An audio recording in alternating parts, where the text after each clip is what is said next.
Good morning to everybody here in our brand new office. This is the first Wednesday one thing we're hosting from 33 Yonge Street, which is where Clearbanc moved this week. And also good morning to everybody on LinkedIn and Facebook tuning in for today's Wednesday one thing. And today we'll be talking about diversification within the D2C sphere and how important it is for D2C brands to diversify in order to capture more of the market and really in order to be able to achieve a higher IPO valuation or an acquisition valuation. So first I'll begin by talking about DNVBs. Even though we all work in e-commerce, I guess this acronym might be a bit alien to most of you. Does anyone know what a DNVB is? Okay, so DNVB stands for Digitally Native Vertically Integrated Brand. And really what that is the D2C company that we typically think of when we think of D2C brands. And so a DNVB company is any company that has complete control over its production process, over its sales process, sells directly online, and really is the direct-to-consumer brand that we most identify with as a company that works with direct-to-consumer brands. And some examples of DNVBs over the years have been Casper, Glossier, Aries, Honest Company, Nectar. These are all companies that were selling directly off their website to consumers. And they were the talk of the startup world for a number of years and chased widely by venture capitalists, by venture-backed investors who really wanted to beef up the cash flow for these companies, but in exchange for equity. Now, the startup studio that we think of, like this breeding ground for unicorn valuations and this breeding ground for like a company that goes from being valued at 15 million to 1.5 billion in a few years, was really built off the back of DNVBs. So all these companies were specialized in direct-to-consumer sales, but most importantly, they were very concentrated in what they were selling. So their focus was on a very specific niche vertical, and they really only stuck to that vertical. So it was only about mattresses. It was only about skincare products.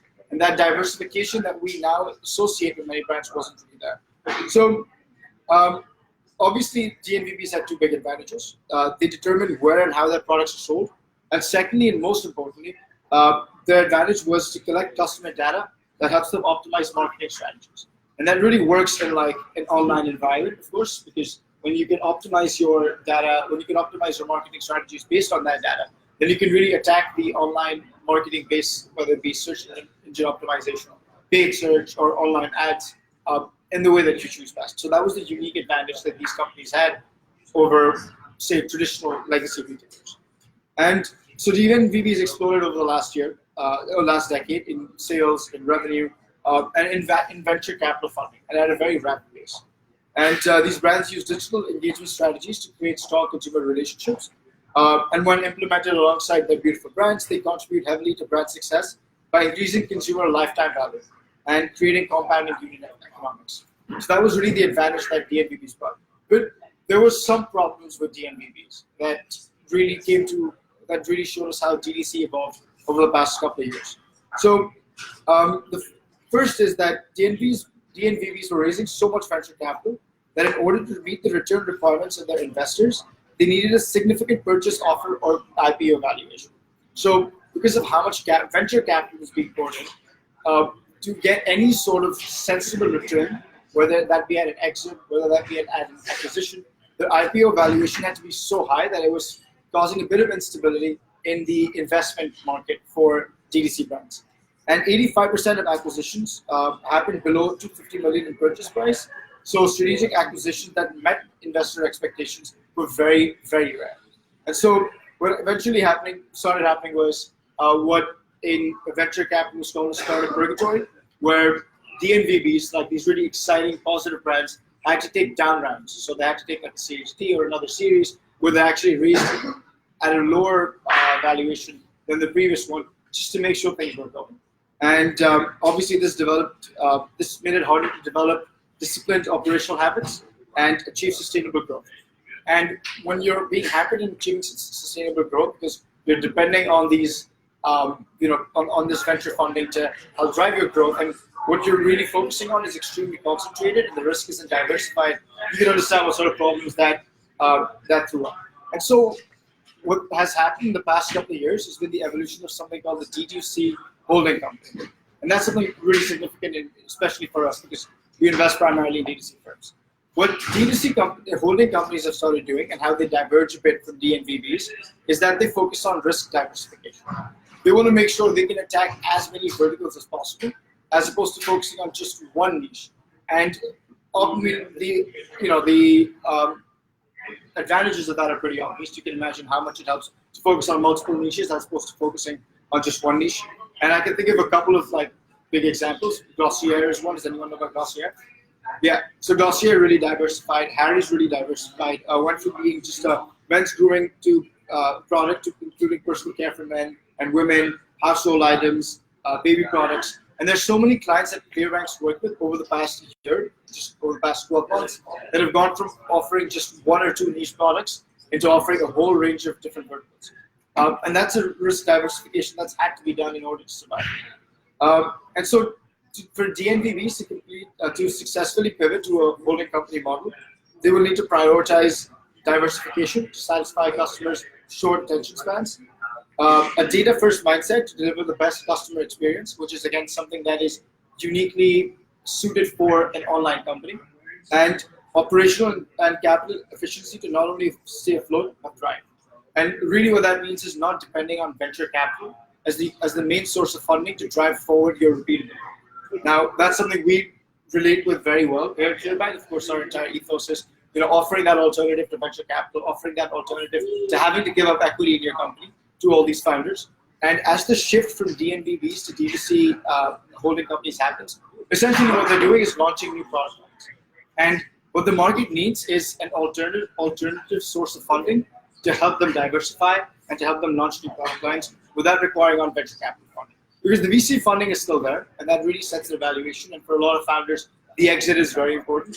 But at the same time, it's very important to make sure they have this alternative to transition from being very niche and very vertically integrated to becoming a broader D2C holding company that is still online, that is still using its customers' data in the most optimum way, but is also able to offer more product lines and is also able to offer more diversity in its options. So I'd like to open the floor up a little bit to some questions or comments or concerns. And I'm just wondering, do you guys know of any companies that have visibly diversified in recent months, or do you guys think of any vertical that is that can naturally diversify into other verticals, but people haven't really thought about that as much yet?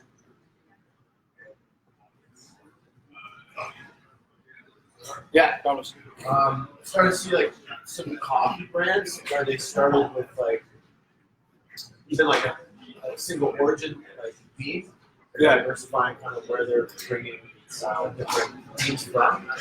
So in a sense, kind of diversifying the risk, trying to capture more of the market that might have a different palate for different tasting coffees. Yeah. But at the same they're the same ones that are now putting on their store coffee accessories grinder, AeroPress, and things that you can make coffee. It's super interesting. Even it's something so specific as coffee, from the actual product itself, they're diversifying the line of products that they're launching on your site. So that's a good point. Yeah, that's a super good example. It's if you're making a coffee machine or a bean grinder, the next logical step might be to expand to another vertical where you just make the coffee beans yourself, and vice versa. And we can see that for things like apparel and accessories that sort of are very closely related. We just talked about how men's grooming products also transitioned into feminine hygiene products, transitioned into baby healthcare. Grooming. Just physical well-keeping products can just be diversified within that given segment. Yeah, Amanda. Yeah, a lot of companies that start off with just one really good product end up kind of leading into lifestyle brands. Yeah. And a friend of mine started this yoga mat company. It's called D2C yoga. I don't know if you've heard of it. They make the most amazing yoga mats, but they're indestructible, they're too good. So you really only need to buy one in your entire life. So now they've had to diversify into a whole line of kind of meditation pillows and clothes, clothes to do it in. And so it's kind of now wrapping the lifestyle into their brand. Right, of course, and that ties into how brands need to develop a customer relationship over a lifetime, as opposed to just having your store be that one-off spot that they just saw an ad for and just clicked and just happened to buy something. And it's more about like building that lifelong relationship, which is something that legacy retailers have traditionally been able to do. And D2C brands traditionally weren't really associated with like, something you like just stick with for years, especially not like the bigger ones. Sorry, not like the smaller ones, smaller brands. So yeah, that diversification definitely comes into play. Can anyone think of like any other like industry that's like diversified so obviously, and that was crucial to like it being allowed to hang on? Yeah. I think if you look at a company like Indigo, that is a bookstore, Exactly. could have potentially like gone out of business if they could have diversified and really taken on the lifestyle end of how they would have for all the next several years. I think they've done a really great job of what potentially could have been a dying business and have still continued to be one of the leading retailers in Canada because they understand who their customer is and potentially what they could be looking for that influence created this whole experience.